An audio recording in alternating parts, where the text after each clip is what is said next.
Okay, picture this. The year is 2010. We're on a beach in the Bahamas, sun-blazing high-gloss magazine photo shoot happening. And you've got two huge stars posing. One is, well, a 29-year-old reality star who's just exploding onto the scene, like perfectly packaged. Right, on the cusp of total world domination, basically. Exactly. And the other, a global music sensation who's, barely 16 years old. Justin Bieber. Justin Bieber. And the concept they're given, it's this suggestive kind of romantic storyline, like a deliberate nod to the movie The Graduate. Casting her as the older woman, the Mrs. Robinson type. Seductive. Predatory, almost, in that context. It was designed to grab headlines, totally leaning into that cinematic reference. And it absolutely worked. I mean, those pictures were everywhere, but, times change. Culture shifts, especially now with how we look back at things. Right. And now, like 15 years later, the star at the center of it all, Kim Kardashian, is looking back. And she's pointing to that exact moment as something she regrets. Yeah, and it's fascinating because that regret really holds up a mirror to how much Hollywood, and maybe society overall, has changed its views. Welcome to Starscope Report. Join Jordan and Jamie as they uncover Hollywood drama, music industry shakeups, and viral influencer scandals. From red carpet surprises to social media controversies, we dive deep into the stories behind the fame. So we're diving straight into this pretty major bombshell from Kim Kardashian's recent Call Her Daddy podcast interview. Yeah, that interview dropped a lot. It really did. Yeah. She got asked a really tough question. What's something she thinks she should have been canceled for, but wasn't? Ooh, that's putting someone on the spot. Totally. And her answer was immediate. She pointed right back to that 2010 Elle magazine shoot with Justin Bieber. Wow. And she basically asked, rhetorically, who thought that was a good idea? Like, even she sees it now. And the specifics here are just, well, they're crucial. Kim was 29, Justin was 16. That age gap is significant. For sure. And the photos weren't exactly subtle, were they? No, not at all. They were like suggestive setups. Kim posing in lingerie, them kind of playing around on the beach. It was all meant to feed that older woman seducing the younger guy narrative. The Mrs. Robinson thing, literally. Exactly. And Kim, in the interview, called the whole concept odd.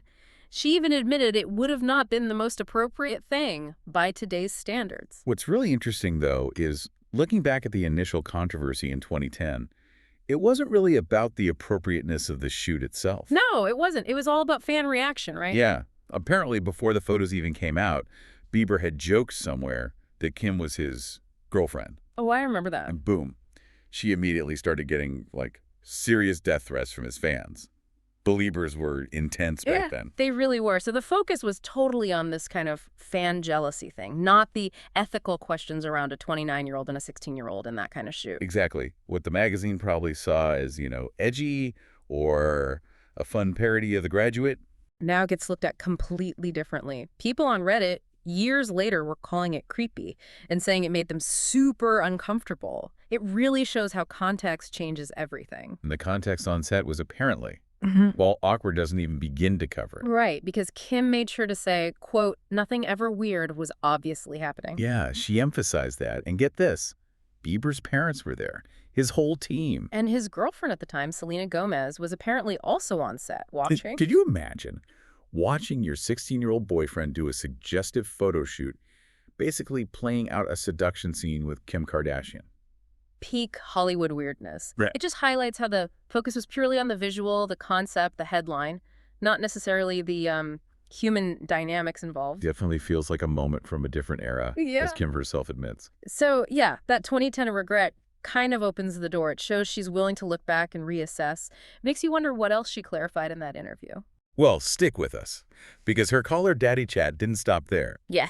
Later in this deep dive, we'll get into how she finally addressed a huge rumor involving Kourtney's husband, Travis Barker. Ew, that one. And a very interesting non-answer about Tom Brady. So if you're enjoying these Hollywood twists, make sure you hit subscribe. We've got plenty more stories coming your way. Okay, so next up from that interview, the Travis Barker denial. Yes, headline. Kim shuts down the rumor. Finally. This has been swirling for years, hasn't it? The idea that maybe she and Travis Barker, Kourtney's now husband, had some kind of history. A romantic history, yeah. People speculated they'd hooked up way back when. But Kim put a stop to it. She was pretty clear. Very clear. She said, look, they were friends, but it was back when he was dating Paris Hilton. They all used to hang out. Okay, so context is key there. Right. She even mentioned going to see his band, Blink-182, on tour in Amsterdam with Paris and that group. Yeah. But she specifically said she was never in that way with him. So friendly, part of the same social circle back in the day, but nothing romantic. Exactly. That's one piece of Kardashian lore definitively debunked, it seems. Okay, so she was clear on Travis, but then came the Tom Brady question. Ah, yes. Headline: Saved by the Bell. Kim pleads the fifth on Tom Brady. This was during one of those rapid-fire games, wasn't it? Yeah. The host, Alex Cooper, tried to get her to play F.K. Marry Kill. And the names were interesting. Who was on the list? Pete Davidson, Chris Humphries, and Tom Brady. Wow, okay. Bold choices. And Kim's reaction was instant. She just shut it down. Said something like she'd get in way too much trouble there. Didn't want to play. Smart move, probably. But did the host let it go? Nope. Cooper circled back later, tried to press her specifically on the Tom Brady connection, like, what's the deal there? Kim started kind of deflect, saying, I'm not going to answer that. It's like, and literally mid-sentence, her phone rings. No way. Yes. And who's calling? Her sister, Kylie Jenner. You cannot make this stuff up. Saved by Kylie. Right? Saved by the Bell, celebrity style.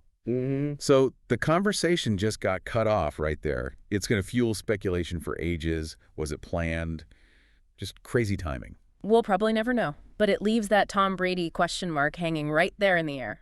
Very convenient, perhaps. Very convenient. Yeah. Okay, so besides specific relationships, she also tackled a bigger, more persistent narrative about her family. The Kardashian curse. Exactly. Headline: Debunking the Hex. Kim says the family is a blessing, not a curse. She really hates that narrative, doesn't she? She said she really hated it, yeah. Called it unfair to say that women are the problem.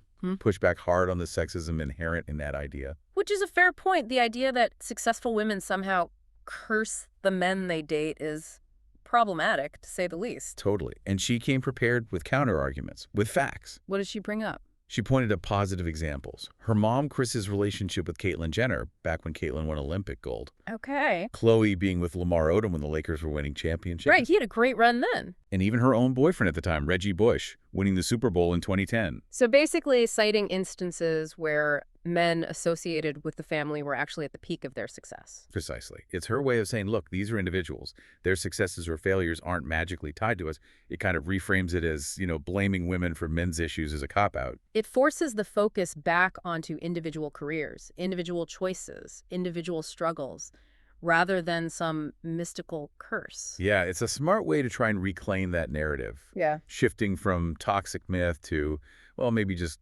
complex reality. It's a strong counter-narrative. Okay, so she's dealt with past regrets, current rumors, family mythology. But there is a really heavy topic still to come. Absolutely. Stay tuned and, seriously, hit that subscribe button if you haven't, because we need to talk about the really raw part of the interview, the unfiltered truth about co-parenting with Kanye West. Yeah, this part felt different, very candid. Definitely. She opened up about what really led to the divorce, citing Kanye West's documented mental health struggles. And the impact that had on the family unit. Right. She talked about the lack of stability it created. She even said she didn't know what you're going to get when you wake up. Wow. That phrase alone, didn't know what you're going to get. That paints a really vivid picture of unpredictability. Yeah, she called it an unsettling feeling. And that, combined with some of his public behavior, she mentioned him having episodes where he'd do things like give away 5 Lamborghinis. Which sounds incredibly erratic. Or talking badly about her family publicly. Those were major factors in the decision to split.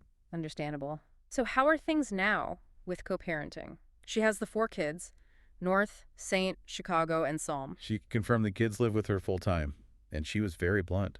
Co-parenting is not easy. I can only imagine, especially given his public profile and, well, unpredictability. But here's the part that really stood out, the truly shocking reveal, I think. What was it? She admitted it had probably been a couple months since she or the children had actually heard from Kanye. A couple of months? With 4 young kids? That's... Yeah. Wow. That's a long time. It's a staggering amount of time, especially considering how vocal he can be elsewhere. It really underlines the current strain, the lack of consistent contact. So how does she handle that with the kids? How do you explain that kind of absence? It's clearly something she's thought about a lot. Her strategy seems to be framing it in a way that aligns with his past behavior, maybe to soften the blow.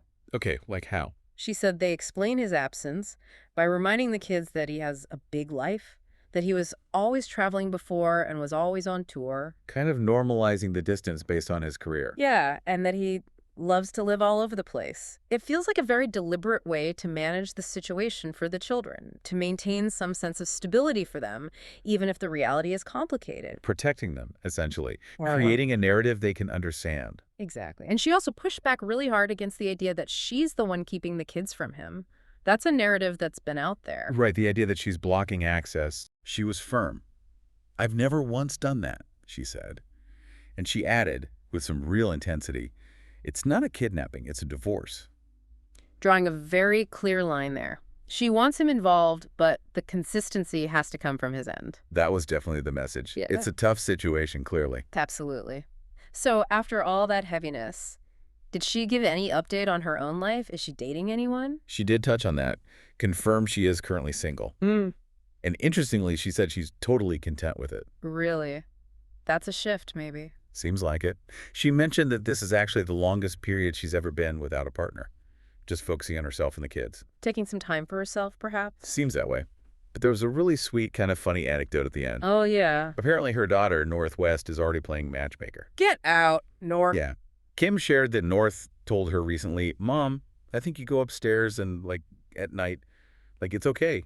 It's time to move on. You need to have a boyfriend now." Oh my gosh, from the mouths of Dabes. North is ready for her mom to date again. Right. The next generation is already giving her relationship advice. It's kind of adorable. That is pretty funny. So, quite the range in that interview. Absolutely. From looking back with regret at that 2010 photo shoot, realizing how times have changed, To finally shutting down that Travis Barker rumor, definitively. and then getting into the really raw, emotional reality of co-parenting amid instability and absence, she really did seem to lay it all out there. Yeah, it feels like a moment of reflection and maybe course correction. Addressing the past, dealing with the present. For sure. And the big takeaway, maybe, is just how much these celebrity narratives evolve, how actions from the past get reevaluated constantly, especially online. Totally. It really makes you think, doesn't it? Like, what pop culture moment happening right now will we all look back on in, say, 2035 and just cringe? That is a great question, something to definitely ponder. You've been listening to Starscope Report, where Jordan and Jamie uncover the story shaping Hollywood, music, and pop culture. Thanks for tuning in, and don't forget to subscribe for more stories that keep the stars shining.